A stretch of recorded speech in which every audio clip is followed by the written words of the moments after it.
ಮುಂಜಾನೆ ಸೇರಿ ಬಂದಿರುವಂತಹ ಎಲ್ಲ ದೇವಜನರಿಗೂ ನಾನು ಶುಭ ಮುಂಜಾನೆಯನ್ನು ಸಲ್ಲಿಸ್ತೇನೆ.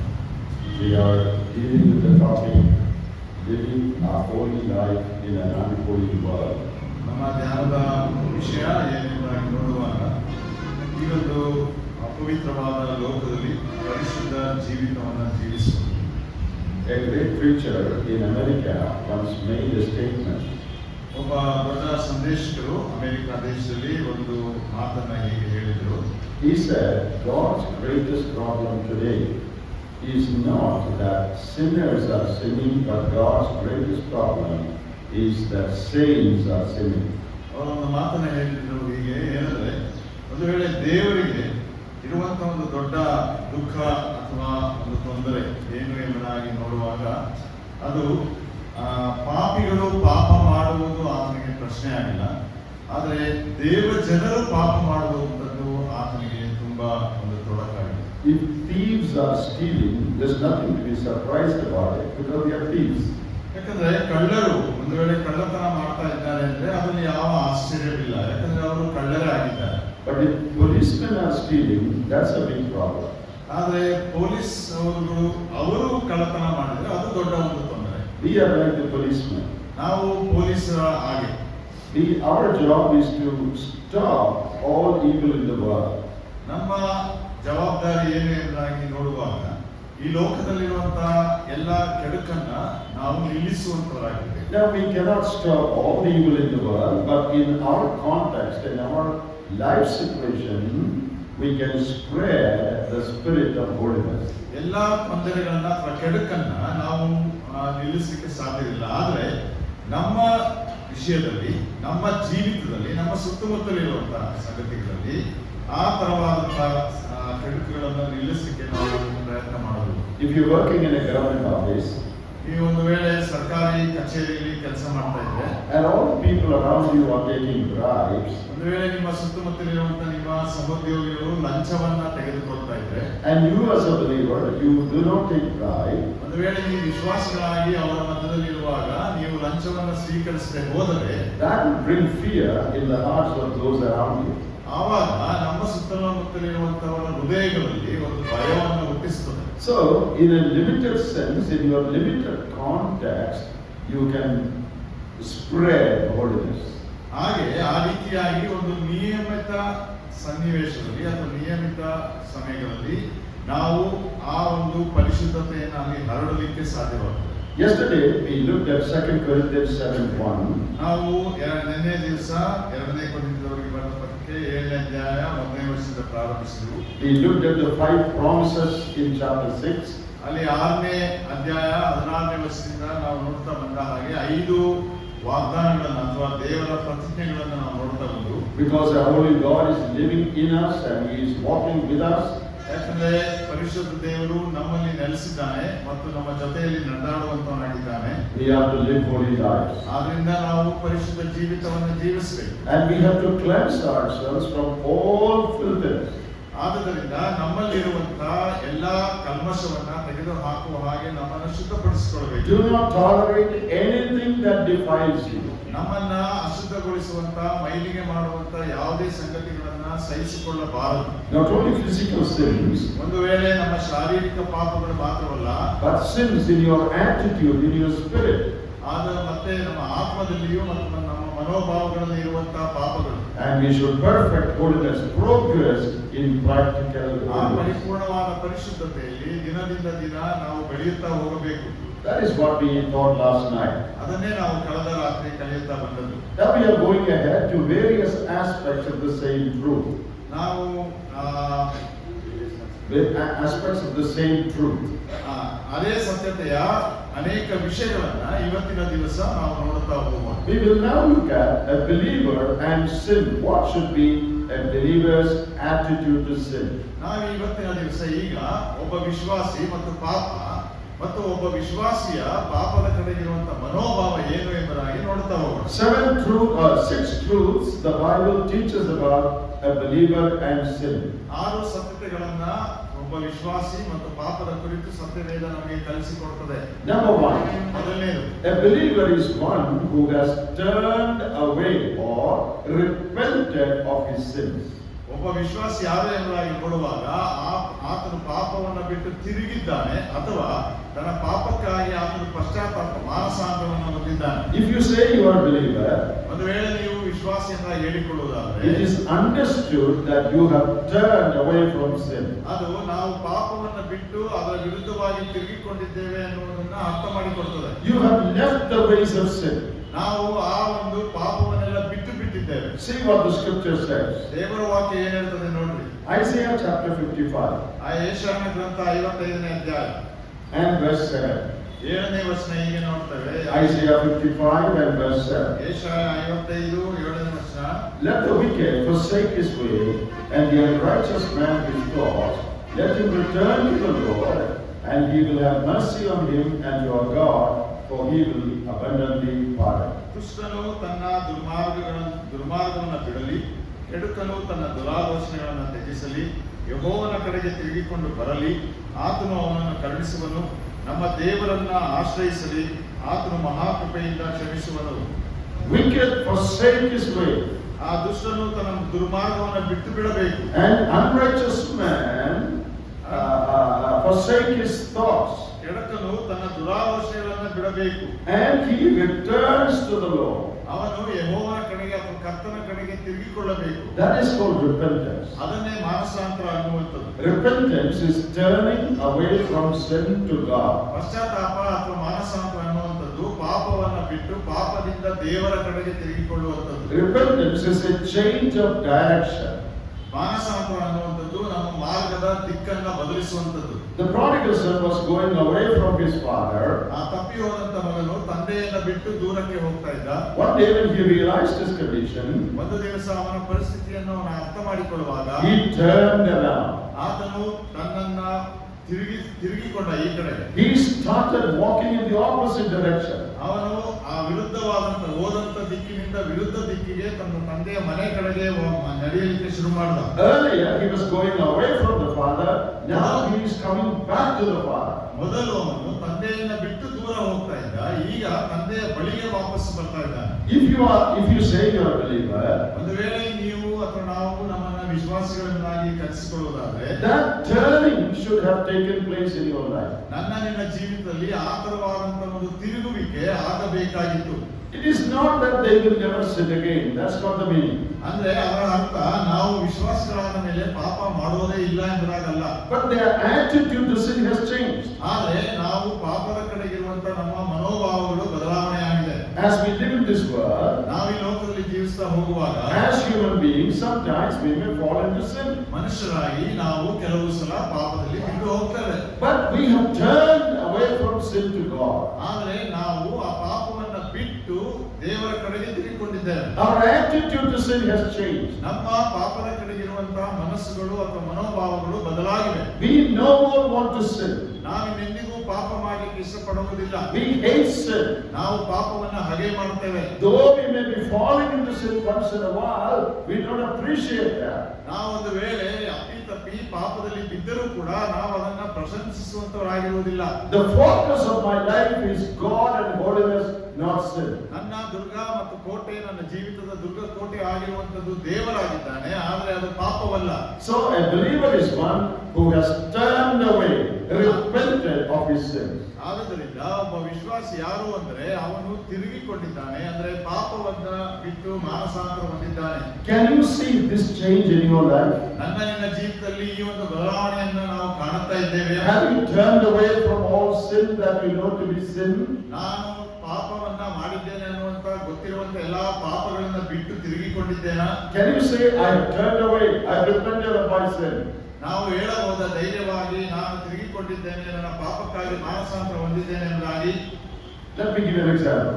ನಾನು ನಿಮ್ಗೊಂದು ಉದಾಹರಣೆಯನ್ನು ಹೇಳ್ತೇನೆ. But some of our brothers and sisters were taking a ride, a picnic to a hill station. ಒಂದು ಬೇಸಿಗೆ ಸಮಯದಲ್ಲಿ ಕೆಲವು ಸಹೋದರ ಸಹೋದರಿಯರು ಒಂದು ದಿನದ ಇದಕ್ಕೆ ಆಗಿ ಅವರು ಒಂದು ಎತ್ತರವಾದ ಸ್ಥಳಕ್ಕೆ ಹೋಗಿದ್ರು. Forest area. ಅದು ಒಂದು ಕಾಡಿನ ಪ್ರದೇಶ. As they were going, ಅವರು ಆ ರೀತಿ ಹೋಗುತ್ತಾ ಇರುವಾಗ they saw some people selling honey on the roadside. ಆ ರಸ್ತೆ ಬದಿಯಲ್ಲಿ ಕೆಲವರು ಜೇನುತುಪ್ಪವನ್ನ ಮಾರುವಂತದ್ದನ್ನ ಗಮನಿಸಿದರು. So one sister said, "Let's buy some honey." ಆವಾಗ ಒಬ್ಬ ಸಹೋದರಿ ಹೇಳಿದ್ರು, ಸ್ವಲ್ಪ ಜೇನುತುಪ್ಪವನ್ನ ಕೊಂಡುಕೊಳ್ಳೋಣ. So they stopped the car. ಅಲ್ಲಿ ಕಾರನ್ನ ಅವರು ನಿಲ್ಲಿಸಿರುವ ವಾಹನವನ್ನ. So one honey seller came with a bottle of honey. ಅಲ್ಲಿ ಆ ಜೇನುತುಪ್ಪ ಮಾರುವಂತವನು ಒಂದು ಬಾಟ್ಲಿ ಜೇನುತುಪ್ಪವನ್ನು ಇಟ್ಕೊಂಡು ಅವರ ಬಳಿಗೆ ಬಂದ.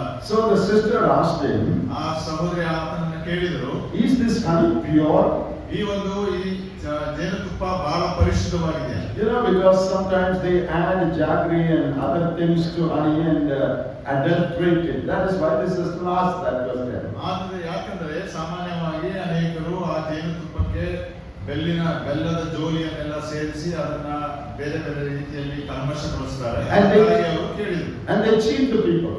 ಆನಂತರ ಜನರಿಗೆ ಮೋಸ ಮಾಡ್ತಾರೆ. So the sister asked, "Is this honey pure?" ಅದನ್ನ ಸಹೋದರಿ ಕೇಳಿದ್ರು, ಈ ಜೇನುತುಪ್ಪ ಬಹಳ ಪರಿಶುದ್ಧವಾಗಿದೆಯಾ? So this honey seller is saying, ಅವಾಗ ಆ ಜೇನುತುಪ್ಪ ಮಾರುವಂತನು ಹೇಳಿದ, "Amma, I am Pentecost." ಅಮ್ಮ, ನಾನು ಪೆಂಟೆಕೋಸ್ಟ್ ಸಭೆಯವನು. Did you understand that? ಅದು ಅರ್ಥವಾಯ್ತಾ? What did she ask? ಅವರು ಕೇಳಿದ್ದೇನು? Is the honey pure? ಈ ಒಂದು ಜೇನುತುಪ್ಪ ಪರಿಶುದ್ಧವಾಗಿದೆಯಾ? What did he answer? ಅವನೇನು ಉತ್ತರ ಕೊಟ್ಟ? I am Pentecost. ನಾನು ಪೆಂಟೆಕೋಸ್ಟ್ ಸಭೆಯವನು. What does that mean? ಅದರ ಅರ್ಥವೇನು? Don't ask me if the honey is pure. ನನ್ನನ್ನ ಈ ಜೇನುತುಪ್ಪ ಪರಿಶುದ್ಧವಾಗಿದೆ ಅಂತ ಕೇಳಬೇಡಿ. I am a believer. ಯಾಕಂದ್ರೆ ನಾನೊಬ್ಬ ವಿಶ್ವಾಸಿ. That means I don't do such things. ಆದ್ದರಿಂದ ಅದರ ಅರ್ಥ ಏನು ಅಂದ್ರೆ ನಾನು ಆ ತರವಾದ ಸಂಗತಿಗಳನ್ನು ಮಾಡೋದಿಲ್ಲ. Oh, that honey seller understood the meaning of our first point very well. ನೋಡ್ರಿ, ನಮ್ಮ ಮೊದಲನೇ ಒಂದು ಅಂಶವನ್ನ ಆ ಜೇನುತುಪ್ಪ ಮಾರುವಂತವನು ಬಹಳ ಸ್ಪಷ್ಟವಾಗಿ ಅರ್ಥ ಮಾಡಿಕೊಂಡಿದ್ದಾನೆ. If you are a believer selling milk, ಒಂದು ವೇಳೆ ವಿಶ್ವಾಸಿಯಾಗಿ ನಾವು ಹಾಲನ್ನ ಮಾರುತ್ತಿದ್ದರೆ, I don't have to ask you, do you add water to your milk? ನಾವು ಅವರನ್ನು ಕೇಳಲಿಂತ ಅವಶ್ಯಕತೆ ಇಲ್ಲ. ಯಾಕಂದ್ರೆ ಆ ವಿಶ್ವಾಸಿಗೆ ನೀನು ಆ ಹಾಲಿಗೆ ನೀರು ಬೆರೆಸಿದ್ಯಾ ಎಂಬುದಾಗಿ. That is wrong question. ಅದು ಒಂದು ತಪ್ಪಾದ ಪ್ರಶ್ನೆ ಆಗ್ತದೆ. If you are a believer, no adding.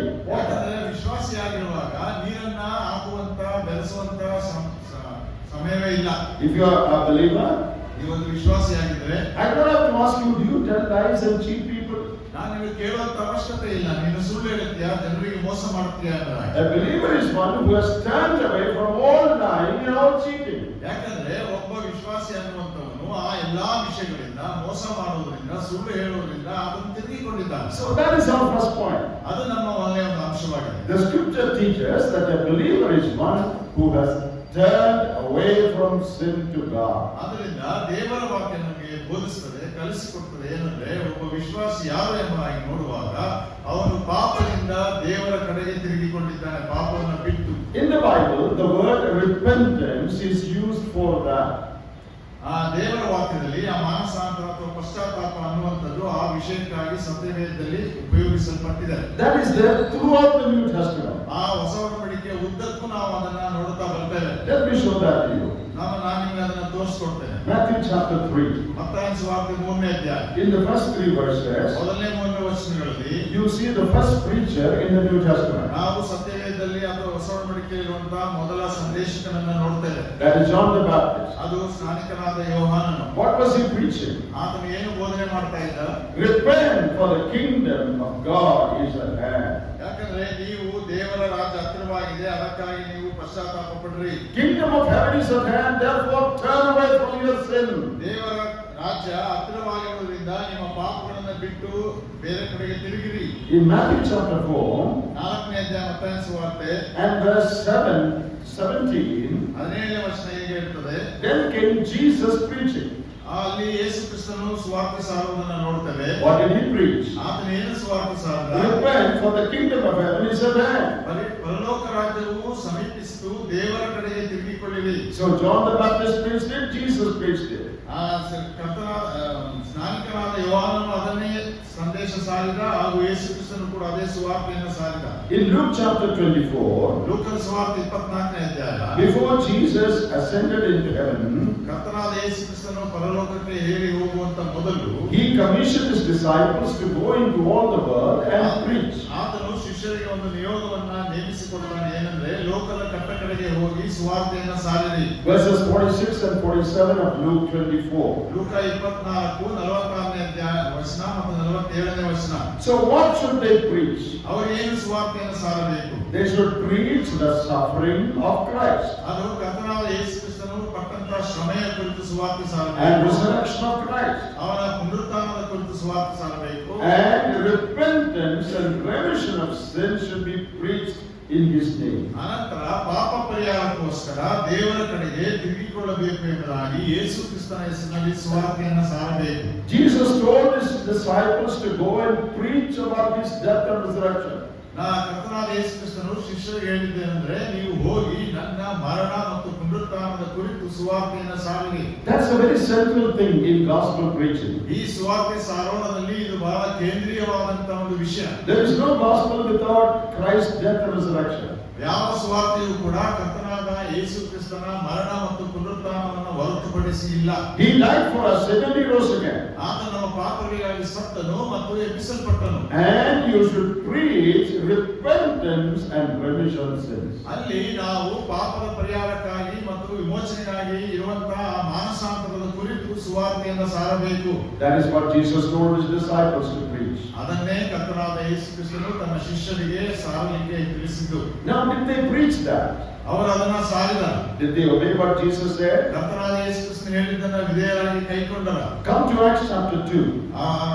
ಅಪೊಸ್ತಲರ ಕೃತ್ಯ 2ನೇ ಅಧ್ಯಾಯಕ್ಕೆ ಬರೋಣ. The Peter is preaching on the day of Pentecost. ಅಲ್ಲಿ ಪಂಚಾಶತ್ತಮ ದಿವಸದಲ್ಲಿ ಪೇತ್ರನು ಸುವಾರ್ತೆಯನ್ನು ಸಾರ್ತಾ ಇದ್ದಾನೆ. 2:38.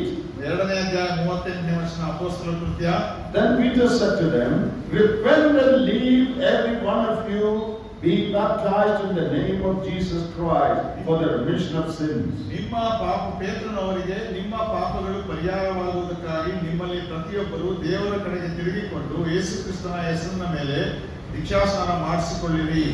You should repent. That is what Peter preached. ಆ ಪೇತ್ರನಲ್ಲಿ ಹೇಳುತ್ತಾ ಬಂದದ್ದೇನೆಂದ್ರೆ, ನೀವು ಪಾಪಗಳ ಪರಿಹಾರಕ್ಕಾಗಿ ಪಶ್ಚಾತ್ತಾಪ ಪಡಬೇಕು, ತಿರುಗಬೇಕು. And to show that you repented, ಅನಂತರ ನೀವು ಪಶ್ಚಾತ್ತಾಪ ಪಟ್ಟಿದ್ದೀರಿ ಎಂಬುದಾಗಿ ತೋರಿಸಿಕೊಡಬೇಕು. you should be baptized. ಅದಕ್ಕಾಗಿ ನೀವು ದೀಕ್ಷಾಸ್ನಾನವನ್ನು ತೆಗೆದುಕೊಳ್ಳಬೇಕು. So Peter preached what Jesus asked them to preach. ಹಾಗಾಗಿ ಪೇತ್ರನು ಯೇಸು ಕ್ರಿಸ್ತನು ಏನು ಸಾರಬೇಕೆಂಬುದಾಗಿ ಹೇಳಿದನೋ ಅದನ್ನೇ ಆತನು ಸಾರುತ್ತಾ ಬಂದನು. And in Acts chapter 3, ಅಪೊಸ್ತಲರ ಕೃತ್ಯ 3ನೇ ಅಧ್ಯಾಯದಲ್ಲಿ John and Peter, they performed a miracle by raising a lame man. ಯೋಹಾನನು ಮತ್ತು ಪೇತ್ರನು ನಾವು ನೋಡ್ತೇವಲ್ಲಿ ಆ ಸುಂದರ ದೇವಾಲಯ ದ್ವಾರದ ಬಳಿಯಲ್ಲಿ ಕೂತಂತ ಒಬ್ಬ ಕುಂಟನನ್ನ ಅವರು ನಡೆಯುವ ಹಾಗೆ ಮಾಡ್ತಾರೆ. Then many people gathered around them.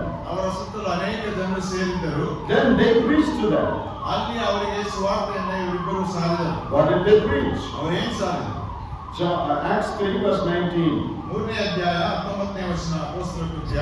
Repent therefore and be converted, that your sins may be blotted out. ಆದ್ದರಿಂದ ದೇವರು ನಿಮ್ಮ ಪಾಪಗಳನ್ನು ಅಳಿಸಿ ಬಿಡುವ ಹಾಗೆ ನೀವು ಪಶ್ಚಾತ್ತಾಪ ಪಟ್ಟು ಆತನ ಕಡೆಗೆ ತಿರುಗಿಕೊಳ್ಳಿರಿ. Repent, that's what they preached. ಪಶ್ಚಾತ್ತಾಪ ಪಡಿರಿ, ಅದನ್ನೇ ಅವರು ಸಾರಿದ್ದು. Then came Paul the preacher. ಅನಂತರ ನಾವು ನೋಡ್ತೇವೆ ಸಂದೇಶಕನಾದಂತ ಪೌಲನು ಬರ್ತಾನೆ. Chapter 17 of Acts. 17ನೇ ಅಧ್ಯಾಯ ಅಪೊಸ್ತಲರ ಕೃತ್ಯ. He is preaching in verse 30. 30ನೇ ವಚನದಲ್ಲಿ ಆತನು ಹೀಗೆ ಸುವಾರ್ತೆಯನ್ನು ಸಾರ್ತಾನೆ. Paul is preaching. ಪೌಲನು ಸಾರ್ತಾ ಇದ್ದಾನೆ. Truly these times of ignorance God overlooked, but now commands all men everywhere to repent. ಆ ಅಜ್ಞಾನ ಕಾಲಗಳನ್ನು ದೇವರು ಲಕ್ಷ್ಯಕ್ಕೆ ತರಲಿಲ್ಲ. ಈಗಲಾದರೂ ಆತನು 4 ದಿಕ್ಕಿನಲ್ಲಿರುವ ಮನುಷ್ಯರೆಲ್ಲರೂ ತನ್ನ ಕಡೆಗೆ ತಿರುಗಿಕೊಳ್ಳಬೇಕೆಂದು ಅಪ್ಪಣೆ ಕೊಡುತ್ತಾನೆ. All should repent. ಎಲ್ಲರೂ ಮನುಷ್ಯರೆಲ್ಲರೂ ಅವರು ಪಶ್ಚಾತ್ತಾಪ ಪಡಬೇಕು. Chapter 20 of the book of Acts. 20ನೇ ಅಧ್ಯಾಯ ಅಪೊಸ್ತಲರ ಕೃತ್ಯ. There he is talking to the elders of Ephesus. ಎಫೆಸ ಸಭೆಯ ಸಭಾ ಹಿರಿಯರಿಗೆ ಆತನು ಮಾತಾಡ್ತಾ ಇದ್ದಾನೆ. Then he tells them what he has been preaching all these days. ಇಷ್ಟು ದಿನದ ತನಕ ಪೌಲನು ಏನನ್ನ ಸಾರ್ತಾ ಇದ್ದ ಎಂಬುದನ್ನ ಆ ಹಿರಿಯರಿಗೆ ಹೇಳ್ತಾ ಇದ್ದಾನೆ. And he says, ಅಲ್ಲಿ ಹೇಳ್ತಾನೆ, I was preaching from house to house and all that, repentance towards God and faith toward our Lord Jesus Christ. ಅಲ್ಲಿ ಆತನು ಹೇಳ್ತಾ ಬರೋದೇನೆಂದ್ರೆ, ನಾವು ಮನೆ ಮನೆಗಳಿಗೆ ಹೋಗಿ ಏನು ಸುವಾರ್ತೆಯನ್ನು ಸಾರುತ್ತಿದ್ದೇವೆ ಅಂತ ಹೇಳುವಾಗ ಪಾಪವನ್ನ ಬಿಟ್ಟು ದೇವರ ಕಡೆಗೆ ತಿರುಗಿಕೊಂಡು ಯೇಸು ಕ್ರಿಸ್ತನ ಮೇಲೆ ನಂಬಿಕೆ ಇಡುವರಾಗಬೇಕಂತಲೂ. Repentance towards God and faith in Christ. ನೋಡ್ರಿ, ಕರ್ತನ ದೇವರ ಕಡೆಗೆ ಪಶ್ಚಾತ್ತಾಪ ಅಥವಾ ಮಾನಸಾಂತರ ಹೊಂದುವಂಥದ್ದು ಹಾಗೂ ಯೇಸು ಸ್ವಾಮಿಯ ಮೇಲೆ ನಂಬಿಕೆ ಇಡಬೇಕು. Now Acts 26. 26ನೇ ಅಧ್ಯಾಯ ಅಪೊಸ್ತಲರ ಕೃತ್ಯ. There Paul tells the people what he has been preaching all these days. ಅಲ್ಲಿ ಜನರಿಗೆ ಪೌಲನು ಹೇಳ್ತಾನೆ, ಇಷ್ಟು ದಿವಸ ಆತನು ಏನನ್ನ ಸಾರುತ್ತಾ ಇದ್ದ ಎಂಬುದಾಗಿ. I have been preaching in verse 20 20ನೇ ವರ್ಷದಲ್ಲಿ ಹೇಳ್ತಾನೆ, that they should repent and turn to God. ಯೂದಾಯದಲ್ಲಿಯೂ ಯೆರೂಸಲೇಮಿನಲ್ಲಿಯೂ ಎಲ್ಲಾ ಸೀಮೆಯಲ್ಲಿರುವವರಿಗೆ ಮತ್ತು ಅನ್ಯ ಜನರಿಗೆ ಸಹ ನೀವು ದೇವರ ಕಡೆಗೆ ತಿರುಗಿಕೊಳ್ಳಬೇಕೆಂದು ಮಾನಸಾಂತರಕ್ಕೆ ಯೋಗ್ಯವಾದ ಕೃತ್ಯಗಳನ್ನು ಮಾಡಬೇಕೆಂದು ಹೇಳುತ್ತಿದ್ದನು. So did you see that in all these verses? ಎಲ್ಲಾ ವಾಕ್ಯಗಳಲ್ಲಿ ಆ ಮಾನಸಾಂತರ ಅನ್ನುವಂಥದ್ದನ್ನು ನೋಡಿದ್ದೀರಾ? John the Baptist preached it. ಸ್ನಾನಿಕನಾದ ಯೋಹಾನನು ಅದನ್ನೇ ಹೇಳಿದ. Jesus preached it. ಕರ್ತನಾದ ಯೇಸು ಕ್ರಿಸ್ತನು ಅದನ್ನೇ ಹೇಳಿದನು. He told the disciples to preach it. ಆತನು ಯೇಸು ಸ್ವಾಮಿ ಶಿಷ್ಯರಿಗೆ ಅದನ್ನೇ ಸಾರಿದೆ ಅಂತ ಹೇಳಿದರು. Peter preached it. ಪೇತ್ರನು ಅದನ್ನೇ ಸಾರಿದನು. Paul preached it. ಪೌಲನು ಅದನ್ನೇ ಸಾರಿದನು. Wherever Paul went, he said, I preach this. ಆತನು ಪೌಲನು ಹೇಳ್ತಾನೆ, ನಾನು ಎಲ್ಲೆಲ್ಲಿ ಹೋಗುತ್ತೇನೋ ಅಲ್ಲೆಲ್ಲ ಈ ಸುವಾರ್ತೆಯನ್ನು ಸಾರ್ತೇನೆ. So what is the message of the gospel? ಹಾಗಾದ್ರೆ ಸುವಾರ್ತೆಯ ಸಂದೇಶವೇನು? Jesus died and rose again for our sins. ಕರ್ತನಾದ ಯೇಸು ಕ್ರಿಸ್ತನು ನಮಗಾಗಿ ಶಿಲುಬೆ ಮೇಲೆ ಸತ್ತು, ನಮ್ಮ ಪಾಪಗಳಿಗಾಗಿ ಸತ್ತು ಎಬ್ಬಿಸಲ್ಪಟ್ಟನು. You should now turn from your sin and turn to the Lord Jesus for salvation. ಆದ್ದರಿಂದ ನೀವು ಪಾಪವನ್ನು ಬಿಟ್ಟು ತಿರುಗಿ ಕರ್ತನಾದ ಯೇಸು ಕ್ರಿಸ್ತನ ಕಡೆಗೆ ತಿರುಗಿಕೊಂಡು ರಕ್ಷಣೆಯನ್ನು ಹೊಂದುವರಾಗಬೇಕು. So if you say you are a believer, ಒಂದು ವೇಳೆ ನೀವು ವಿಶ್ವಾಸಿಯಿಂದ ಹೇಳಿಕೊಳ್ಳುವುದಾದ್ರೆ it is understood that you have turned from your sin to God. ಅದು ಅರ್ಥವಾಗ್ತದೆ ಏನಂದ್ರೆ, ನೀವು ಪಾಪವನ್ನು ಬಿಟ್ಟು ದೇವರ ಕಡೆಗೆ ತಿರುಗಿಕೊಂಡಿದ್ದೀರಿ ಎಂದು. That is what the scripture teaches. ಅದನ್ನೇ ದೇವರ ವಾಕ್ಯ ನಮಗೆ ಕಲಿಸಿಕೊಡ್ತದೆ. But is it true about our life? ಆದ್ರೆ ನಮ್ಮ ಜೀವಿತದಲ್ಲಿ ಅದು ಸತ್ಯವಾಗಿದೆಯಾ? How many of you can say, I have turned away from all lying? ಎಷ್ಟು ಜನರು ನಾವು ಹೇಳಬಹುದು, ನಾನು ಸುಳ್ಳು ಹೇಳುವುದನ್ನೆಲ್ಲ ಬಿಟ್ಟು ತಿರುಗಿಕೊಂಡಿದ್ದೇನೆ. I have turned away from all deception. ನಾನು ಎಲ್ಲಾ ಮೋಸಕರವಾದ ಸಂಗತಿಗಳನ್ನು ಬಿಟ್ಟು ದೇವರ ಕಡೆಗೆ ತಿರುಗಿಕೊಂಡಿದ್ದೇನೆ. I have turned away from all that I know to be sinful in my life. ನನ್ನ ಜೀವಿತದಲ್ಲಿ ಯಾವ್ದು ಪಾಪ ಎಂಬುದಾಗಿ ನನಗೆ ಗೊತ್ತುಂಟೋ ಅದನ್ನೆಲ್ಲ ನಾನು ತ್ಯಜಿಸಿ ದೇವರ ಕಡೆಗೆ ತಿರುಗಿಕೊಂಡಿದ್ದೇನೆ. Can we honestly say that? ನಾವೆಲ್ಲರೂ ಕೂಡ ಧೈರ್ಯವಾಗಿ ಅದನ್ನು ಹೇಳಬಹುದಾ? It doesn't mean we have become perfect.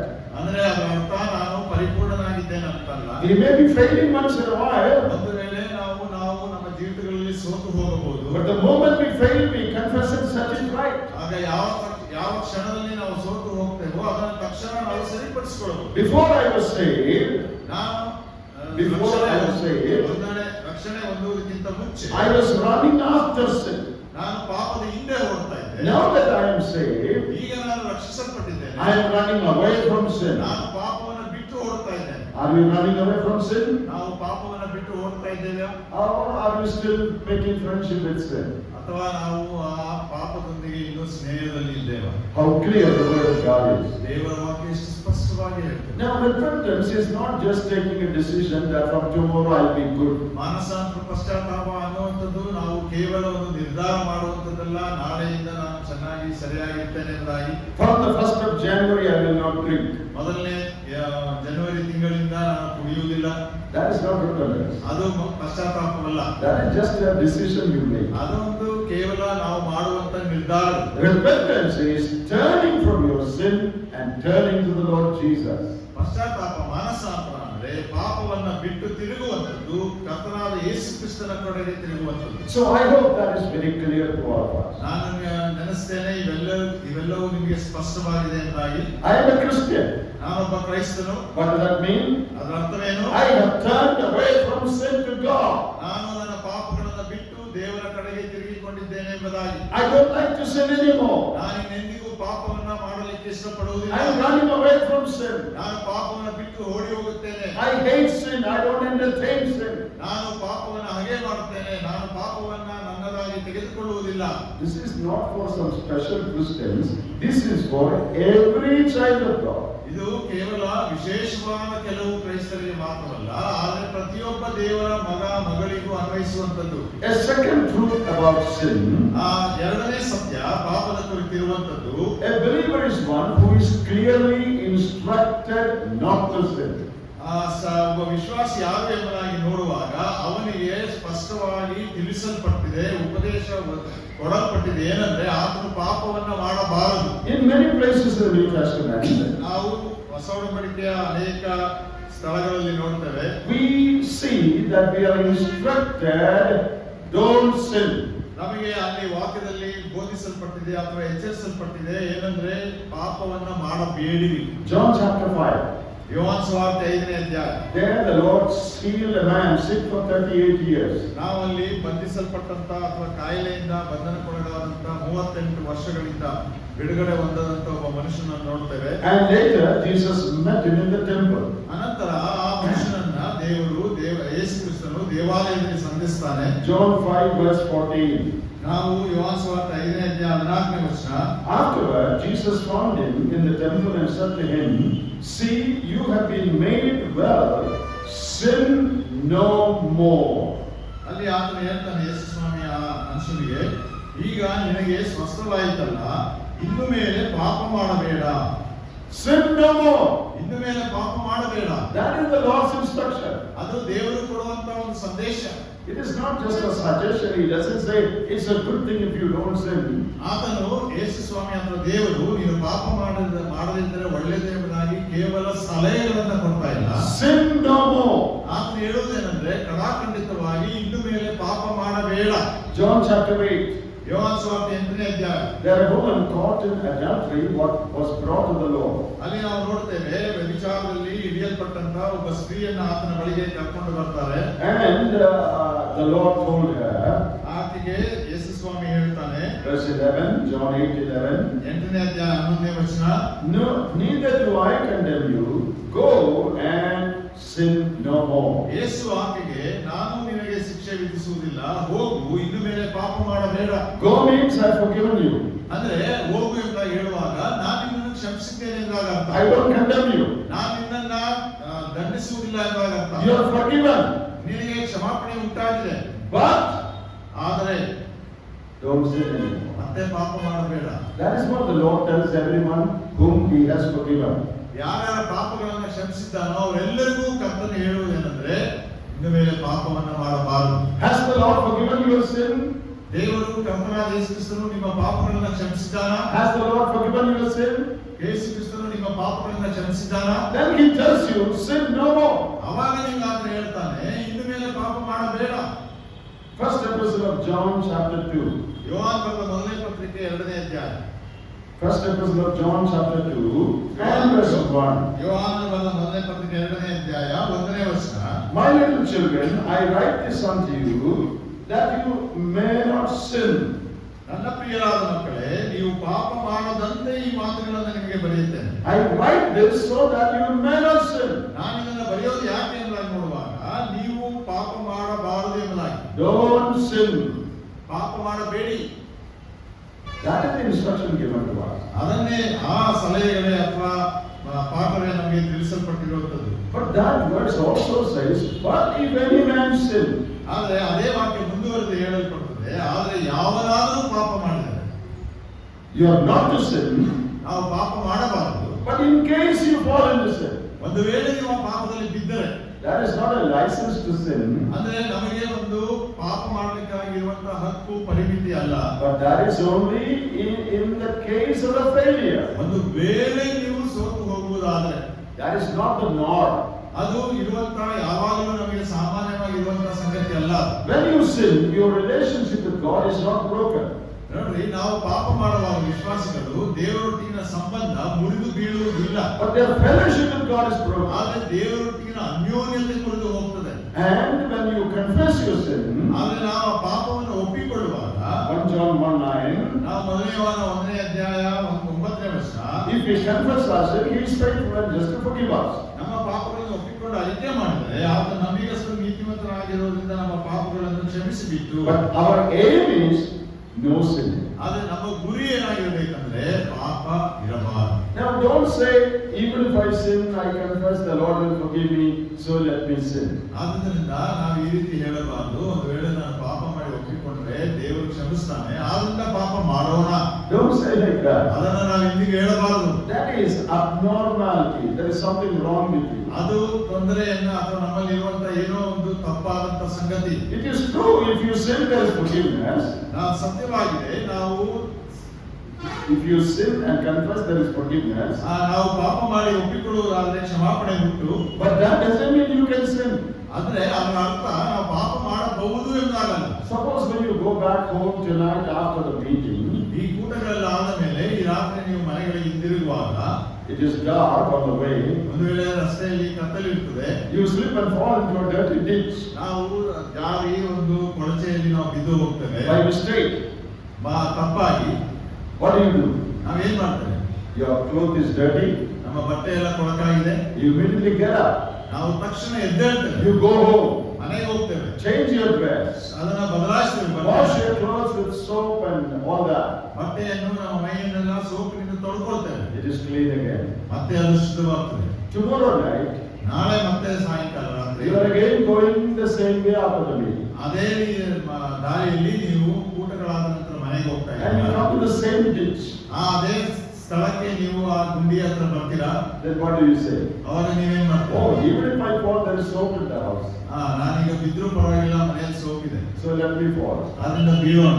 If you will do that, ನೀವು ಒಂದು ವೇಳೆ ಅದನ್ನ ಮಾಡುವುದಾದ್ರೆ there is something wrong with you. ನಿಮ್ಮಲ್ಲಿ ಏನೋ ತೊಂದರೆ ಉಂಟು. By mistake, if you fall, there is solution. ತಪ್ಪಾಗಿ ನೀವು ಬೀಳುವುದಾದ್ರೆ ಅದಕ್ಕೆ ಪರಿಹಾರವಿದೆ. But if you deliberately fall, ಆದ್ರೆ ಬೇಕಂತ ನೀವು ಬೀಳುವುದಾದ್ರೆ oh, there is something wrong with your thought pattern. ನಿಮ್ಮ ಆಲೋಚನೆಗಳಲ್ಲಿ ಏನೋ ದೋಷವಿದೆ. All believers should listen to this. ಎಲ್ಲಾ ವಿಶ್ವಾಸಿಗಳು ಇದನ್ನ ಕೇಳಿಸಿಕೊಳ್ಬೇಕು. Instruction given to us is don't sin. ಯಾಕಂದ್ರೆ ನಮಗೆ ಕೊಟ್ಟಿರುವಂತಹ ಬೋಧನೆಗಳೇನೆಂದ್ರೆ ಪಾಪವನ್ನ ಮಾಡಬೇಡ. Don't say even if I sin there is provision. Don't say that. ಯಾವತ್ತೂ ಹೇಳಬೇಡ್ರಿ ನಮಗೆ ಪಾಪ ಮಾಡಿದ್ರು ಕೂಡ ನನಗೊಂದು ಪರಿಹಾರವಿದೆ ಎಂಬುದಾಗಿ. In 1 Corinthians 15 ನಾವು 1 ಕೊರಿಂಥ 15ನೇ ಅಧ್ಯಾಯ and verse 34, 34ನೇ ವಚನ ಹೀಗೆ ಓದ್ತೇವೆ. 1 Corinthians 15:34, 1 ಕೊರಿಂಥ 15:34 it says, stop sinning. ಅಲ್ಲಿ ಹೇಳ್ತದೆ, ಪಾಪ ಮಾಡುವುದನ್ನ ಬಿಡಿರಿ. Do not be deceived. Evil company corrupts good habits. Awake to righteousness. Do not sin. Verse 34. ಪಾಪವನ್ನ ಬಿಟ್ಟು ಬಿಡಿರಿ. ಕೆಲವರಿಗೆ ದೇವರ ವಿಷಯದ ಜ್ಞಾನವೇ ಇಲ್ಲ, ನಿಮಗೆ ನಾಚಿಕೆ ಹುಟ್ಟಬೇಕೆಂದು ಇದನ್ನ ಹೇಳುತ್ತೇನೆ. Do not sin. ಪಾಪವನ್ನು ಬಿಟ್ಟು. Okay. Do not sin. ಪಾಪವನ್ನ ಮಾಡಬೇಡಿ. That is the instruction given to us. ಇಲ್ಲಿ ನಮಗೆ ಕೊಟ್ಟಿರುವಂತ ಎಚ್ಚರಿಕೆ ಅದಾಗಿದೆ. So who is a believer? ವಿಶ್ವಾಸಿ ಯಾರು? He is one who has received clear instruction in God's word not to sin. ಅಲ್ಲಿ ಒಬ್ಬ ವಿಶ್ವಾಸಿ ಯಾರು ಎಂಬುದಾಗಿ ನೋಡುವಾಗ ಸ್ಪಷ್ಟವಾದ ಸಂದೇಶವನ್ನ ದೇವರ ವಾಕ್ಯದಿಂದ ಹೊಂದಿರುವುದೇನೆಂದ್ರೆ ಪಾಪವನ್ನ ಮಾಡಬಾರದು. Do we realize that? ಅದನ್ನ ನಾವು ಅರ್ಥ ಮಾಡಿಕೊಳ್ಳುತ್ತೇವೆ. God has given all of us clear instruction not to sin. ದೇವರು ನಮ್ಮೆಲ್ಲರಿಗೂ ಬಹಳವಾದ ಸ್ಪಷ್ಟವನ್ನ ಮಾತನ್ನ ಎಚ್ಚರಿಕೆಯನ್ನ ಕೊಟ್ಟಿದ್ದಾನೆ. ಏನೆಂದ್ರೆ ನಾವು ಪಾಪ ಮಾಡಬಾರದು. A third truth about believer and sin. ವಿಶ್ವಾಸಿಗೂ ಮತ್ತು ಪಾಪದ ಕುರಿತಿರುವಂತಹ ಮೂರನೇ ಒಂದು ಸತ್ಯ, A believer is one who does not continue practicing sin. ಒಬ್ಬ ವಿಶ್ವಾಸಿ ಯಾರು ಎಂಬುದಾಗಿ ಹೇಳುವಾಗ ಅವನು ಆ ಪಾಪವನ್ನ ಅಭ್ಯಾಸ ಮಾಡುವುದರಲ್ಲಿಯೂ ಮತ್ತು ಅದರಲ್ಲಿ ಮುಂದುವರಿಯುವಂತದ್ರಲ್ಲಿ ಆಗಿರುವುದಿಲ್ಲ. He does not practice sin.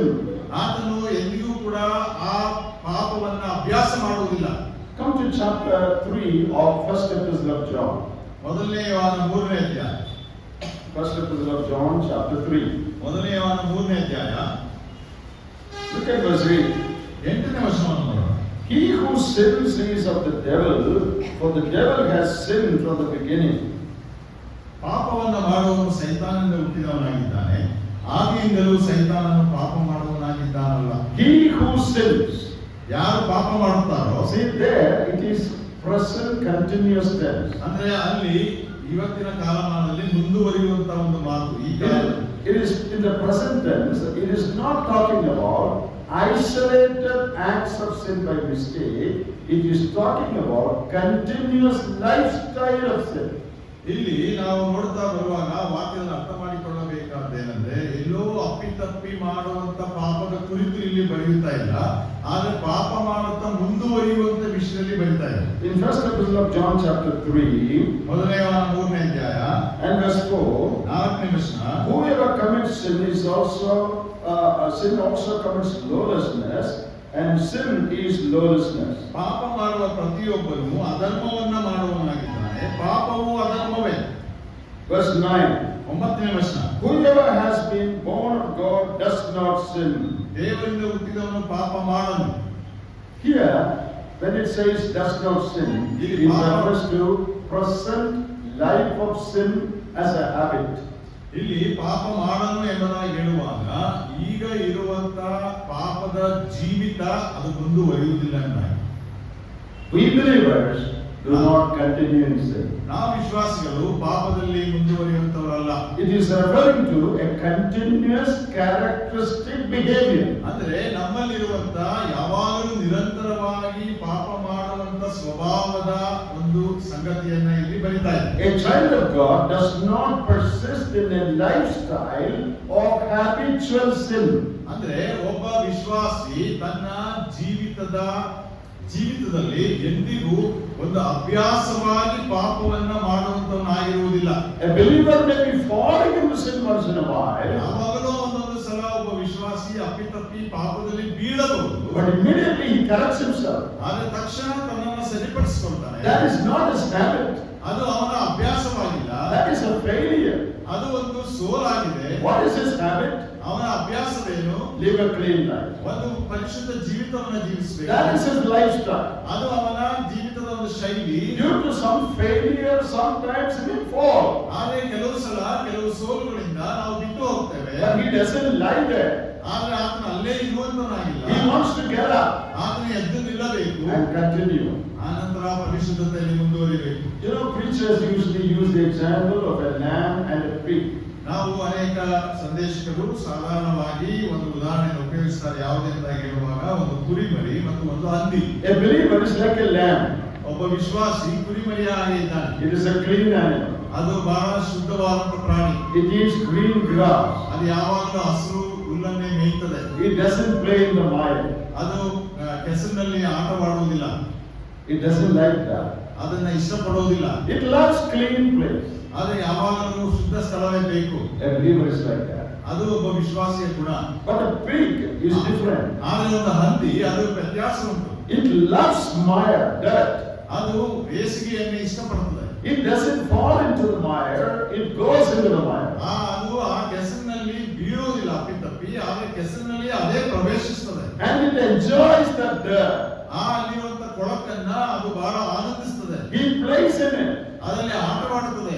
You ask that pig, you want to come out? ನೀವು ಆ ಹಂದಿಯನ್ನ ಕೇಳ್ರಿ, ನೀನ್ ಮೇಲ್ ಬರ್ತೀಯಾ? He said, no, I don't want to come out. ಅವಾಗ ಅದು ಹೇಳ್ತದೆ, ಇಲ್ಲ I'm very happy here. ಇಲ್ಲಿ ನನಗೆ ಬಹಳ ಸಂತೋಷ ಉಂಟು. But you ask that lamb that has fallen into dirt. ಆದ್ರೆ ಒಂದೇ ಆ ಕುರಿಮರಿ ಒಂದು ವೇಳೆ ಆ ಕೆಸರಿನಲ್ಲಿ ಬಿದ್ದಿದ್ರೆ ಆ ಕುರಿಮರಿಯನ್ನ ಕೇಳ್ರಿ, Do you want to come out? ನೀನು ಮೇಲ್ ಬರ್ಬೇಕು. Oh, please save me. ಆ ಕುರಿಮರಿ ಹೇಳ್ತದೆ, ಅಯ್ಯೋ ನನ್ನನ್ನು ರಕ್ಷಿಸ್ರಿ, I don't like it here. ಇಲ್ಲಿ ನನಗೆ ಇಷ್ಟವಿಲ್ಲ. By mistake I slipped and fell. ಯಾಕಂದ್ರೆ ನಾನು ಗೊತ್ತಿಲ್ಲದೆ ಜಾರಿಯಲ್ಲಿ ಬಿದ್ದುಬಿಟ್ಟಿದ್ದೇನೆ. I love only green grass. ಯಾಕಂದ್ರೆ ನಾನು ಯಾವಾಗಲೂ ಹಸಿರು ಹುಲ್ಲನ್ನೇ ಪ್ರೀತಿಸ್ತೇನೆ. That is the difference in nature of these two animals. ನೋಡ್ರಿ, ಈ ಎರಡು ಪ್ರಾಣಿಗಳ ಸ್ವಭಾವದಲ್ಲಿರುವಂತ ವ್ಯತ್ಯಾಸ. Now a pig also you can tie a chain on its neck and tie it somewhere. ಒಂದು ವೇಳೆ ಹಂದಿಯನ್ನು ಕೂಡ ಅದರ ಕತ್ತಿಗೆ ಒಂದು ಸರಪಳಿಯನ್ನು ಹಾಕಿ ಎಲ್ಲಾದ್ರೂ ಒಂದು ಕಡೆ ಕಟ್ಟಿ ಹಾಕಬಹುದು. Then the pig won't go into what is dirty. ಅವಾಗ ಆ ಹಂದಿ ಹೇಸಿಗೆ ಹತ್ರ ಹೋಗೋದಿಲ್ಲ. But the moment you let loose, ಆದ್ರೆ ಯಾವಾಗ ಅದನ್ನು ಬಿಡುಗಡೆಗೊಳಿಸ್ತೀರೋ it runs in there. ತಕ್ಷಣ ಅದು ಕೆಸರಿನ ಕಡೆಗೆ ಓಡುತ್ತದೆ. That is the difference between a believer and unbeliever. ಇದೇ ಒಂದು ವಿಶ್ವಾಸಿ ಮತ್ತು ಅವಿಶ್ವಾಸಿಗೆ ಇರುವಂತ ವ್ಯತ್ಯಾಸ. If you are a believer, ನೀವು ಒಬ್ಬ ವಿಶ್ವಾಸಿಯಾಗಿದ್ರೆ your lifestyle is clean. ನಿಮ್ಮ ಜೀವಿತದ ಶೈಲಿ ಶುದ್ಧವಾಗಿದೆ. You do not tell lies. ನೀವು ಸುಳ್ಳು ಹೇಳುವುದಿಲ್ಲ. You do not entertain bitterness in your heart. ನಿಮ್ಮ ಹೃದಯಗಳಲ್ಲಿ ಕಹಿಯಾದಂತ ಅನುಭವಗಳನ್ನು ಇಚ್ಕೊಳ್ಳಲ್ಲ. You hate all that is evil and dirty. ಎಲ್ಲ ಅಶುದ್ಧವು ಮತ್ತು ಕೆಡಕಾಗಿರುವಂತದ್ದನ್ನ ನೀವು ದ್ವೇಷಿಸ್ತೀರಾ. That is your everyday life. ಯಾಕಂದ್ರೆ ಅದು ನಮ್ಮ ದಿನನಿತ್ಯದ ಜೀವಿತ ಕ್ರಮವಾಗಿದೆ. But sometimes under some pressure you may fall into some sin. ನಾವು ಕೆಲವು ಸಲ ಕೆಲವು ಒತ್ತಡಗಳ ನಿಮಿತ್ತ ನಾವು ಪಾಪದಲ್ಲಿ ಬೀಳಬಹುದು. But then you immediately want to come out. ಆದ್ರೆ ಅಲ್ಲಿ ನಾವು ಮಾಡುವುದೇನೆಂದ್ರೆ ತಕ್ಷಣ ಮೇಲೆ ಬರಲಿಕ್ಕೆ ಪ್ರಯತ್ನಿಸ್ತೇವೆ. You feel very bad about it. ಅದರ ಕುರಿತು ನಾವು ಬಹಳ ತಪ್ಪಾಗಿ ಕೆಟ್ಟದಾಗಿ ಅನುಭವಿಸ್ತೇವೆ. You say, oh, I should not have fallen. I should have been more careful. ನಾವು ಹೇಳ್ತೇವೆ, ನಾನು ಬೀಳಬಾರದಿತ್ತು, ಬಹಳ ಎಚ್ಚರಿಕೆ ವಹಿಸಬೇಕಾಗಿತ್ತು. That is what a believer is. ಅದು ಒಬ್ಬ ವಿಶ್ವಾಸಿ ಗುಣ. Are you like that? ನೀವು ಆ ರೀತಿಯಲ್ಲಿ ಇದ್ದೀರಾ? Are you like that? ನೀವು ಆ ರೀತಿಯಲ್ಲಿ ಇದ್ದಂತವಾಗಿದ್ದೀರಾ? Do you have a clean lifestyle every day? ನಿಮ್ಮಲ್ಲಿ ದಿನನಿತ್ಯ ಒಂದು ಪರಿಶುದ್ಧವಾದ ಜೀವಿತ ಶೈಲಿ ಇದೆಯಾ? Are your looks clean? ನೀವು ಯಾವಾಗಲೂ ಶುದ್ಧರಾಗಿ ಕಾಣಿಸ್ಕೊಳ್ತೀರಾ? Are your thoughts clean? Your thoughts? ನಮ್ಮ ಆಲೋಚನೆಗಳು ಶುದ್ಧವಾಗಿದೆಯಾ? Are your words clean? ನಮ್ಮ ಮಾತುಗಳು ಶುದ್ಧವಾಗಿದೆಯಾ? It should be so. ಯಾವಾಗಲೂ ಆ ರೀತಿ But if you are afraid, ಆದ್ರೆ ಯಾವತ್ತಾದ್ರೂ ನಾವು ಸೋತು immediately get up ತಕ್ಷಣ ಎದ್ದೇಳ್ರಿ and continue your clean life. ನಿಮ್ಮ ಶುದ್ಧ ಜೀವಿತವನ್ನು ಮುಂದುವರಿಸಿ. So a believer is one who does not practice a lifestyle of sin. ನೋಡ್ರಿ, ಆ ವಿಶ್ವಾಸಿ ಅನ್ನುವಂಥವನು ಒಬ್ಬನು ತನ್ನ ಜೀವಿತದ ಶೈಲಿಯಲ್ಲಿ ದಿನನಿತ್ಯ ಪಾಪವನ್ನ ಅಭ್ಯಾಸ ಮಾಡುತ್ತಾ ಮುಂದುವರಿಯುವುದಿಲ್ಲ. The fourth truth that the Bible teaches, ಸತ್ಯವೇದ ಕಲಿಸುವಂತ ನಾಲ್ಕನೇ ಸತ್ಯ, a believer is one who considers himself dead to sin. ಆ ವಿಶ್ವಾಸಿ ಯಾರು ಎಂಬುದಾಗಿ ಹೇಳುವಾಗ ಪಾಪದ ಪರವಾಗಿ ಅಥವಾ ಪಾಪವನ್ನ ಅದು ಮರಣ ಎಂಬುದಾಗಿ ಆತನು ಯೋಚಿಸ್ತಾನೆ. He reckons himself as dead to sin. ಆತನು ತನ್ನನ್ನು ಹೇಗೆ ಎಣಿಸಿಕೊಳ್ತಾನೆ ಎಂಬುದಾಗಿ ನೋಡುವಾಗ ನಾನು ಪಾಪದ ಪಾಲಿಗೆ ಸತ್ತಿದ್ದೇನೆ. See, a dead man does not respond. ಯಾಕಂದ್ರೆ ಒಬ್ಬ ಸತ್ತಂತ ಮನುಷ್ಯ ಅಥವಾ ಶವ ಯಾವುದೇ ಪ್ರತಿಸ್ಪಂದನೆಯನ್ನ ಮಾಡೋಲ್ಲ. In the same way, ಅದೇ ರೀತಿಯಾಗಿ when we are allured or enticed by sin, we should not respond positively to it. ನಾವು ನಮ್ಮ ಪಾಪಗಳಿಂದ ಶೋಧಿಸಲ್ಪಡುವಾಗ ಅಥವಾ ಅದರ ಕಡೆಗೆ ಆಕರ್ಷಿಸಲ್ಪಡುವಾಗ ನಾವು ಅದಕ್ಕೆ ಕೊಡುವಂತ ಉತ್ತರ ಅದನ್ನ ಅಪ್ಪಿಕೊಳ್ಳುವುದು ಅಥವಾ ಸ್ವೀಕರಿಸುವಂತದ್ದಾಗಿರಬಾರದು. Look at 1 Peter chapter 2 ಮೊದಲನೇ ಪೇತ್ರ 2ನೇ ಅಧ್ಯಾಯ and verse 24. 24ನೇ ವಚನ. ಮೊದಲನೇ ಪೇತ್ರ 2:24. Here we read about Jesus going to the cross. ಇಲ್ಲಿ ನಾವು ಕರ್ತನಾದ ಯೇಸು ಕ್ರಿಸ್ತನು ಶಿಲುಬೆಗೆ ಹೋಗುವಂತ ವಿಷಯವನ್ನ ನೋಡ್ತಾ ಇದ್ದೇವೆ. He bore our sins in his own body on the tree, that we, having died to sins, might live for righteousness. ನಾವು ಪಾಪದ ಪಾಲಿಗೆ ಸತ್ತು ನೀತಿವಂತರಾಗಿ ಜೀವಿಸುವಂತೆ ಆತನು ನಮ್ಮ ಪಾಪಗಳನ್ನ ತಾನೇ ತನ್ನ ದೇಹದಲ್ಲಿ ಹೊತ್ತುಕೊಂಡು ಮರಣದ ಕಂಬವನ್ನ ಏರಿದನು. Why did Christ die on the cross? ಯಾಕೆ ಕರ್ತನಾದ ಯೇಸು ಕ್ರಿಸ್ತನು ಶಿಲುಬೆಯ ಮೇಲೆ ಸತ್ತನು?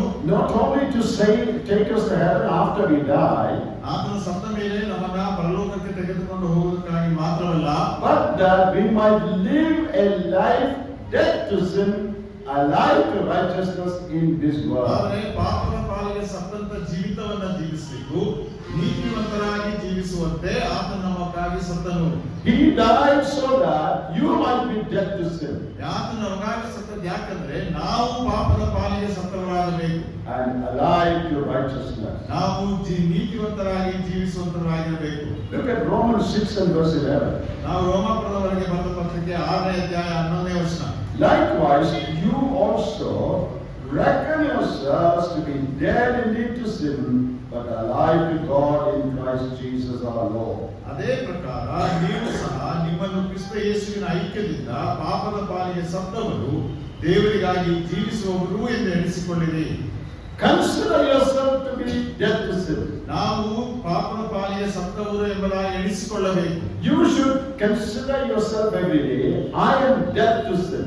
ನಾವು ಪ್ರತಿನಿತ್ಯ ನಮ್ಮನ್ನ ಯಾವ ರೀತಿ ಎಣಿಸಿಕೊಳ್ಳಬೇಕೆಂಬುದಾಗಿ ನೋಡುವಾಗ ಪಾಪದ ಪಾಲಿಗೆ ಸತ್ತಿದ್ದೇನೆ. You are alive physically. ನಾವು ಶಾರೀರಿಕವಾಗಿ ಜೀವನದಲ್ಲಿದ್ದೇವೆ. But as far as sin is concerned, you are dead man. ಆದರೆ ಪಾಪ ಅನ್ನುವುದನ್ನ ನಾವು ಗಮನಿಸುವಾಗ ಅಥವಾ ಇರುವಾಗ ನಾವು ಸತ್ತವರಾಗಿದ್ದೇವೆ.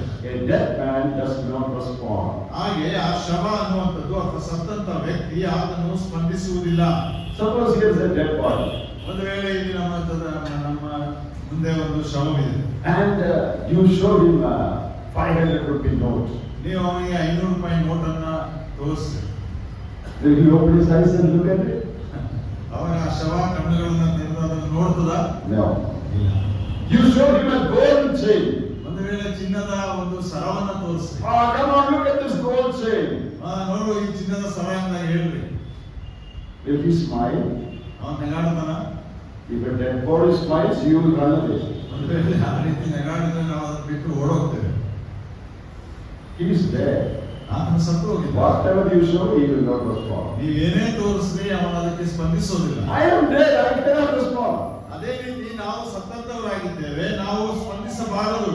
When sin attracts us, ನಮ್ಮನ್ನ ಪಾಪ ಆಕರ್ಷಿಸುವಾಗ we should say, ನಾವು ಹೇಳಬೇಕು, I am dead to sin. ನಾನು ಪಾಪದ ಪಾಲಿಗೆ ಸತ್ತಿದ್ದೇನೆ. I died with Christ. ನಾನು ಕರ್ತನಾದ ಯೇಸು ಕ್ರಿಸ್ತನೊಂದಿಗೆ ಸತ್ತಿದ್ದೇನೆ. I live for righteousness. ನಾನು ನೀತಿವಂತಿಕೆಗಾಗಿ ಜೀವಿಸುತ್ತೇನೆ. As far as sin is concerned, I am dead man. ನಾನು ಪಾಪ ಎನ್ನುವುದು ನಾನು ಎಣಿಸುವಾಗ ನಾನು ಸತ್ತಂತವರಾಗಿದ್ದೇನೆ. In your university, ಒಂದು ವೇಳೆ in your university and college and ನಿಮ್ಮ school, ವಿದ್ಯಾಸಂಸ್ಥೆಗಳಲ್ಲಿ, ಶಾಲೆಗಳಲ್ಲಿ, when your friends they try to entice you, ನಿಮ್ಮ ಸ್ನೇಹಿತರು ನಿಮ್ಮನ್ನ ಆಕರ್ಷಿಸಲಿಕ್ಕೆ ಅಥವಾ ಆಶೆ ಹುಟ್ಟಿಸಲಿಕ್ಕೆ ನೋಡುವಾಗ, show you wrong pictures, ಒಂದು ವೇಳೆ ತಪ್ಪಾದ ಚಿತ್ರಣಗಳನ್ನು ನಿಮಗೆ ತೋರಿಸುವಾಗ, show you bad videos, ಅನಂತರ ತಪ್ಪಾದಂತ ವಿಡಿಯೋಗಳನ್ನು ತೋರಿಸುವಾಗ, try to attract you, ನಿಮ್ಮನ್ನ ಆಕರ್ಷಿಸಲಿಕ್ಕೆ ಪ್ರಯತ್ನ ಪಡುವಾಗ, what should you say? ನೀವೇನ್ ಹೇಳಬೇಕು? I am dead to sin. ನಾನು ಪಾಪದ ಪಾಲಿಗೆ ಸತ್ತಿದ್ದೇನೆ. I will not respond to anything evil. ನಾನು ಯಾವುದಕ್ಕೂ ಕೆಡತಿಗೆ ನಾನು ಸ್ಪಂದಿಸುವುದಿಲ್ಲ. Let me give an example. ಅದು ನಾನೊಂದು ಉದಾಹರಣೆಯನ್ನು ಕೊಡ್ತೇನೆ. Here is a man who has diabetes, sugar problem. ಆತನ ಒಬ್ಬ ಮನುಷ್ಯನು ಆತನು ಮಧುಮೇಹ ರೋಗದಿಂದ ಸತ್ತಂತವನಾಗಿದ್ದಾನೆ. But he is very careless in eating sweets. ಆತನು ಸಿಹಿಯಾದ ತಿಂಡಿಗಳನ್ನು ತಿನ್ನುವುದರಲ್ಲಿ ಎಚ್ಚರಿಕೆ.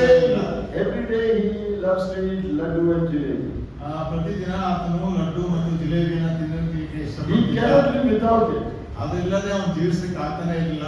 And sugar rose very high. ಅವನ ಸಕ್ಕರೆ ಇದು ಮೇಲಕ್ಕೆ ಏರಿ ಹೋಯಿತು, ಆ level. And the doctor tells him, ಅವಾಗ ವೈದ್ಯರ ಆತನಿಗೆ ಹೇಳ್ತಾರೆ, if you touch sweets again, you will die. ನೀನು ಇನ್ನೆಂದಾದ್ರೂ ಆ ಸಿಹಿ ತಿಂಡಿಗಳನ್ನು ಮುಟ್ಟಿದ್ರೆ ಸಾಕು, ನೀನು ಸತ್ತೋಗ್ತೇನೆ. Because your sugar level is so high, you will die if you touch sweets ಯಾಕಂದ್ರೆ again. ನಿನ್ನ ಆ ಸಕ್ಕರೆಯ ದೇಹದಲ್ಲಿನ ಮಟ್ಟ ಅದು ಬಹಳ ಎತ್ತರ ಜಾಸ್ತಿಯಲ್ಲಿದೆ. Now what to do? ಈಗೇನ್ ಮಾಡ್ಬೇಕು? I love sweets, ನಾನು ಸಿಹಿಯನ್ನ ಪ್ರೀತಿಸ್ತೇನೆ, but doctor says I will die if I touch sweets. ನಾನು ಅದನ್ನ ಮುಟ್ಟಿದ್ರೆ ಸಾಯ್ತೀನಿ ಅಂತ ವೈದ್ಯರು ಹೇಳ್ತಾರೆ. Near my house, ನನ್ನ ಮನೆಯ ಹತ್ತಿರ there's a mithai dukan, there's a sweet shop. ಅಲ್ಲಿ ಒಂದು ಸಿಹಿ ಅಂಗಡಿ ಇದೆ. Suppose every day when I go to office, ನಾನು ಒಂದು ವೇಳೆ ಕಚೇರಿಗೆ ಹೋಗುವಂತ ಸಮಯಗಳಲ್ಲಿ I go in there and take laddu and jalebi and eat and then go. ಒಂದು ವೇಳೆ ಆ ರೀತಿ ಹೋಗುವಾಗ ಅಲ್ಲಿ ಹೋಗಿ ಲಡ್ಡು ತಗೊಂಡು ಜಿಲೇಬಿ ತಗೊಂಡು ತಿಂದು ಹೋಗ್ತೇನೆ. I have to pass that way every day. ಯಾಕಂದ್ರೆ ಆ ದಾರಿಯನ್ನ ನಾನು ಯಾವತ್ತೂ ಹಾದು ಹೋಗಬೇಕು. But doctor said you will die. ಅದೇ ವೈದ್ಯರು ಹೇಳ್ತಾರೆ ನೀನು ಸಾಯ್ತೀಯ. But I want to live, I don't want to die. ಯಾಕಂದ್ರೆ ನಾನು ಜೀವಿಸಬೇಕು, ಸಾಯಲಿಕ್ಕೆ ಇಷ್ಟಪಡಲ್ಲ. Next morning when I go to office, ನಾನು ಮರು ದಿವಸ ಕಚೇರಿಗೆ ಹೋಗುವಾಗ I am passing in front of that sweet shop. ಆ ಒಂದು ಸಿಹಿ ಅಂಗಡಿಯ ಮುಂದೆ ಹಾದು ಹೋಗ್ತಾ ಇದ್ದೇನೆ. All the laddu and jalebi sitting in the glass case, they are calling me, come on, good morning. ಅಲ್ಲಿರುವಂತ ಎಲ್ಲ ಲಡ್ಡು ಜಿಲೇಬಿಗಳು ನನ್ನನ್ನ ಶುಭ ವಂದಿಸಿ ಕರೀತಾ ಇದೆ. I am being pulled to the sweets. ನಾನು ಅದನ್ನ I am being pulled. ಒಂದು ವೇಳೆ ಆ ಸಿಹಿಯ ಕಡೆಗೆ ನನ್ನನ್ನ ಎಳೆಯಲ್ಪಡ್ತಾ ಇದೆ. I feel that somebody is pulling me. ನನಗೆ ಯಾರೋ ಎಳಿತಾ ಇದ್ದಾರೆ ಅನ್ನಿಸ್ತಾ ಇದೆ. But I remember what the doctor said. ಆದ್ರೆ ನಾನು ವೈದ್ಯರು ಹೇಳಿದಂತ ಮಾತನ್ನು ಜ್ಞಾಪಿಸ್ಕೊಳ್ತೇನೆ. Then what do? ಅವಾಗ ನಾನು ಏನ್ ಮಾಡ್ತೇನೆ? I say, ನಾನು ಹೇಳ್ತೇನೆ, as far as sweets are concerned, I am dead man. ಯಾವ ಈ ಸಿಹಿಗಳು ಏನಾಗಿದೆಯೋ ಅದರ ವಿಷಯಕ್ಕೆ ನಾನು ಸತ್ತಿದ್ದೇನೆ. I don't even look at you. I look straight. I'm going left, right. I'm going forward. ನಾನು ಆ ಕಡೆ ತಿರುಗಿ ಕೂಡ ನೋಡೋದಿಲ್ಲ. ನೀ ಸೀದಾ ನೇರವಾಗಿ ನಾನು ಕಚೇರಿ ಕಡೆಗೆ ಹೋಗ್ತೇನೆ. I am dead to sweets. ನಾನು ಆ ಸಿಹಿಗಳ I won't come to you. I won't come to you anymore. ನಾನು ಎಂದಿಗೂ ನಿನ್ನ ಬಳಿಗೆ ಬರುವುದಿಲ್ಲ. That is how we should deal with sin every day. ಆ ರೀತಿಯಾಗಿ ಪ್ರತಿ ದಿವಸ ನಾವು ಮಾಡುವಂತವರಾಗಿರ್ಬೇಕು. You may feel the pressure of sin. ನಾವು ಒಂದು ವೇಳೆ ಆ ಪಾಪದ ಒತ್ತಡ ನಮ್ಗೆ ಆಗಬಹುದು. You may feel you are being drawn away to evil. ಒಂದು ವೇಳೆ ಆ ಕೆಡುಕಿನ ಕಡೆಗೆ ನಮ್ಮನ್ನ ಸೆಳೆಯಲ್ಪಡ್ತಾ ಇದೆ ಎಂಬುದಾಗಿ ಅನುಭವಿಸಬಹುದು. But you should tell yourself, ಆದ್ರೆ ನಮ್ಮಷ್ಟಕ್ಕೆ ನಾವು ಹೇಳಿಕೊಳ್ಬೇಕು, I am dead. As far as sweets are concerned, I am dead. ಆ ಪಾಪ ಅನ್ನೋದರ ಕುರಿತು ಅಥವಾ ಸಿಹಿ ಉದಾಹರಣೆಯಾಗಿ ಅದರ ಕುರಿತು ನಾನು ಸತ್ತಿದ್ದೇನೆ. That will save you from falling into sin. ಅದು ನಮ್ಮನ್ನ ಪಾಪದಲ್ಲಿ ಬೀಳುವುದರಿಂದ ತಪ್ಪಿಸುತ್ತದೆ. A fifth truth about sin. ಪಾಪದ ಕುರಿತಿರುವಂತಹ ಐದನೇ ಒಂದು ಸತ್ಯ. A believer is one who keeps himself from sin. ಒಬ್ಬ ವಿಶ್ವಾಸಿ ಯಾರು ಎಂಬುದಾಗಿ ನಾವು ನೋಡುವಾಗ ಯಾವಾಗಲೂ ಅವನು ಪಾಪವನ್ನು ಬಿಟ್ಟು ಇರುತ್ತಾನೆ. Yesterday, last night, I explained that. ಕಳೆದ ರಾತ್ರಿ ನಾನು ಅದನ್ನ ನಿಮಗೆ ವಿವರಿಸ್ತಾ ಬಂದೆ. We looked at 1 John 5:18. ನಾವಲ್ಲಿ ಮೊದಲನೇ ಯವನ 5ನೇ ಅಧ್ಯಾಯ 18ನೇ ವಚನವನ್ನು ನೋಡ್ತಾ ಬಂದು. One who is born from above keeps himself. ದೇವರಿಂದ ಹುಟ್ಟಿರುವವನು ಪಾಪ ಮಾಡುವವನಲ್ಲ. He keeps himself. ಆತನು ಅದರಿಂದ ದೂರ ಇರ್ತಾನೆ. 2 Corinthians 7:1. 2 ಕೊರಿಂಥ 7:1. He cleanses himself. ಆತನು ತನ್ನನ್ನೇ ಪರಿಶುದ್ಧ ಮಾಡಿಕೊಳ್ತಾನೆ. 1 John 3:3. ಮೊದಲನೇ ಯವನ 3:3. He purifies himself. ಆತನು ತನ್ನನ್ನು ಶುದ್ಧಪಡಿಸಿಕೊಳ್ಳುತ್ತಾನೆ. So a believer is one who keeps himself from sin. ನಾವು ಒಬ್ಬ ವಿಶ್ವಾಸಿ ಯಾರು ಎಂಬುದಾಗಿ ನೋಡುವಾಗ ಅವನು ಪಾಪದಿಂದ ಯಾವಾಗಲೂ ದೂರವಿರುತ್ತಾನೆ. You are careful ಬಹಳ ಎಚ್ಚರಿಕೆ ಇರ್ತೇವೆ not to sin. ಪಾಪ ಮಾಡದ ಹಾಗೆ. You keep yourself away.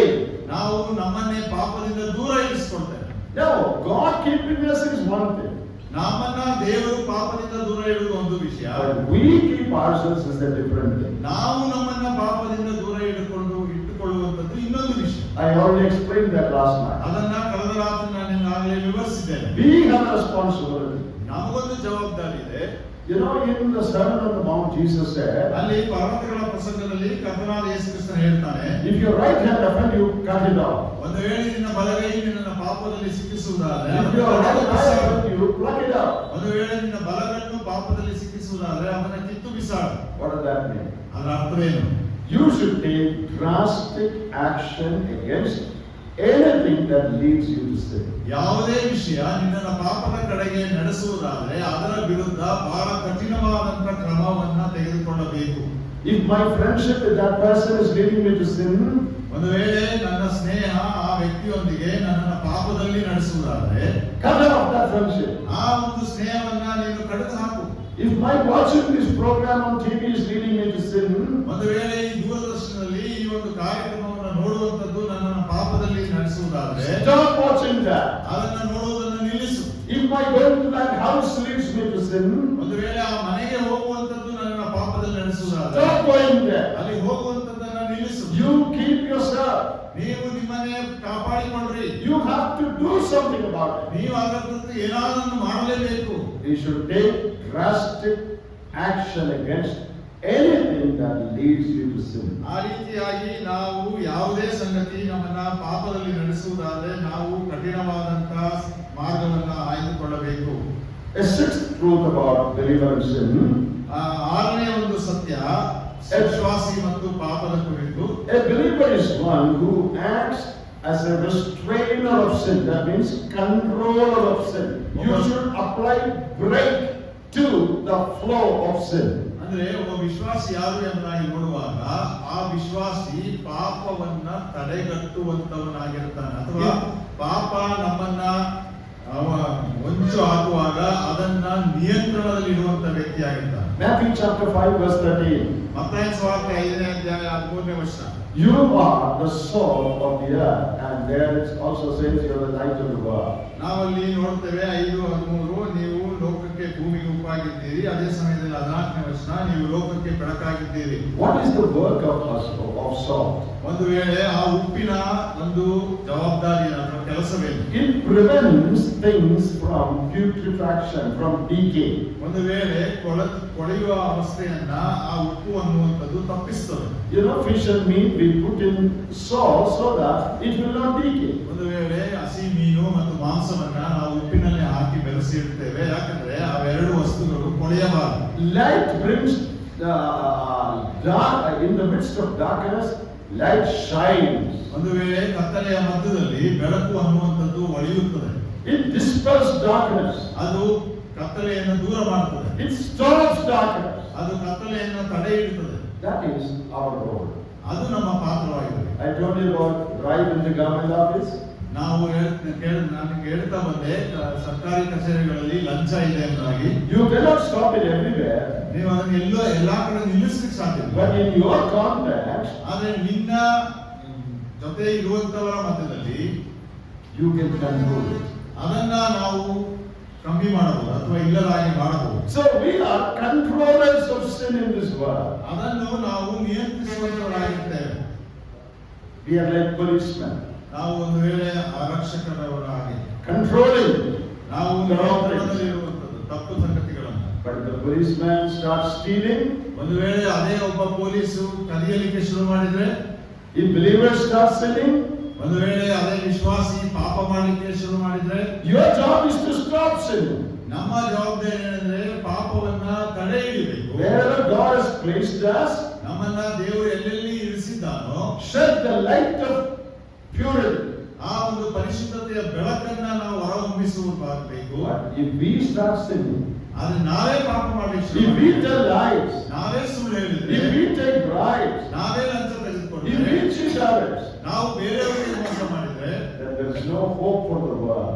ಆವಾಗ ಈ ಲೋಕಕ್ಕೂ ಕೂಡ ಯಾವ ನಿರೀಕ್ಷೆ ಇರೋದಿಲ್ಲ. These are 6 truths that the Bible teaches about a believer and his relation to sin. ಈ 6 ಸತ್ಯತೆಗಳು ಸತ್ಯವೇದ ನಮಗೆ ಒಬ್ಬ ವಿಶ್ವಾಸಿ ಮತ್ತು ಪಾಪದ ವಿಷಯದಲ್ಲಿ ತಿಳಿಸಿಕೊಡುತ್ತದೆ. A believer is one who has repented of his sins. ಒಬ್ಬ ವಿಶ್ವಾಸಿ ಯಾರನ್ನ ಹೇಳುವಾಗ ಪಾಪದ ಕುರಿತು ಪಶ್ಚಾತ್ತಾಪ ಹೊಂದಿದ್ದಾನೆ. He is one who is clearly instructed not to sin. ಅನಂತರ ಅವನಿಗೆ ಎಚ್ಚರಿಸಲ್ಪಟ್ಟಿದೆ ಏನಂದ್ರೆ ಸ್ಪಷ್ಟವಾಗಿ ನೀನು ಎಂದಿಗೂ ಪಾಪ ಮಾಡಬಾರದು. He is one who does not practice sin. ಅನಂತರ ಅವನು ಎಂದಿಗೂ ಕೂಡ ಪಾಪವನ್ನ ಅಭ್ಯಾಸವಾಗಿ ಇಟ್ಟುಕೊಳ್ಳುವುದಿಲ್ಲ. He is one who considers himself dead to sin. ಅನಂತರ ತನ್ನನ್ನು ತಾನೇ ಪಾಪದ ಪಾಲಿಗೆ ಸತ್ತಿದ್ದೇನೆ ಎಂಬುದಾಗಿ ಎಣಿಸಿಕೊಳ್ಳುತ್ತಾನೆ. He is one who keeps himself from sin. ಅನಂತರ ಅವನು ಯಾವಾಗಲೂ ಪಾಪದಿಂದ ದೂರವಿರುವಂತವನಾಗಿರ್ತಾನೆ. And he is one who acts as a controller or restrainer of sin. ಅನಂತರ ಆತನು ಪಾಪವನ್ನ ನಿಯಂತ್ರಿಸುವಂತವನಾಗಿ ಅಥವಾ ಅದನ್ನ ತಡೆ ಹಿಡಿಯುವಂತವನಾಗಿ ಆತನು ಇರುವಂತವನಾಗಿರ್ತಾನೆ. These are some truths that Scripture teaches us. ಇದು ಕೆಲವು ಸತ್ಯಗಳು ನಮಗೆ ಸತ್ಯವೇದ ಬೋಧಿಸುತ್ತದೆ. Are these things true in our life? ನನ್ನ ನಿನ್ನ ಜೀವಿತದಲ್ಲಿ ಇದು ಸತ್ಯವಾಗಿದೆಯಾ? We have to search our heart. ನಾವು ನಮ್ಮ ಹೃದಯಗಳನ್ನು ಶೋಧಿಸಿಕೊಳ್ಳಬೇಕು. Wherever the Spirit of God convicts us, we have to set things ನಮಗೆ right. ಎಲ್ಲೆಲ್ಲಿ ಪವಿತ್ರಾತ್ಮನು ತಿಳಿಸಿಕೊಡುತ್ತಾನೋ ಅಲ್ಲಿ ನಾವು ನಮ್ಮ ಪಾಪಗಳನ್ನು ಮಾಡುವುದು ನಿಲ್ಲಿಸಬೇಕು. May God bless these words to us. ದೇವರ ಈ ವಾಕ್ಯಗಳನ್ನು